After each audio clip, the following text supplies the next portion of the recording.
Prima giornata nel 2017, l'11ª del girone d'andata nel girone B di Serie B femminile. Il Padova, dopo 3 vittorie consecutive, le ultime del 2016, ospita il Perugia per continuare la sua striscia positiva e restare al terzo posto in classifica. Padova che parte bene, dopo pochi minuti c'è questo batti e ribatti dopo un'azione da calcio d'angolo, ci prova prima Claudia Ferrato con il destro, poi arriva la bomba di Alessia Mazzucato che non si sa come viene respinta dalla difesa umbra. Ancora Padova con Arianna Catuzzo che scambia con Claudia Ferrato, le ridà così il pallone in profondità. Catuzzo schierata nel tridente d'attacco, ci prova con il sinistro, il suo tiro però viene parato. Ancora il Padova sulla fascia destra, questa volta prova a far tutto da sola. Claudia Ferrato che entra in area, salta 2 avversari, poi però il suo sinistro è un po' troppo debole.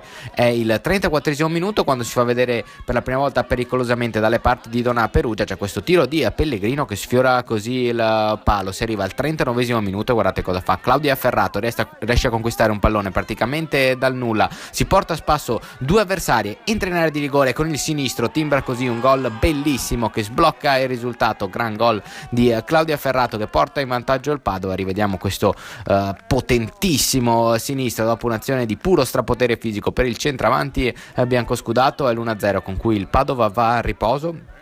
E dopo 4 minuti del secondo tempo il Padova arrotonda anche il vantaggio, ancora con Claudia Ferrato che segna con il destro dopo un bellissimo passaggio filtrante di Arianna Catuzzo. Dopo 4 minuti del secondo tempo il Padova si porta sul 2-0. Bravissima qua Catuzzo a vedere il taglio di Ferrato che è molto fredda in area di rigore, con il destro a fil di palo segna il 2-0. La partita poi vive una fase di stanca, entra Margherita Giubilato che ci prova da calcio d'angolo, il portiere respinge, poi non riesce a concretizzare Rossella D'Antonio. Ancora Margherita Giubilato, qua si gira molto bene, entra in area di rigore, resiste anche a un contatto di un'avversaria, poi calcia debolmente sull'uscita del portiere.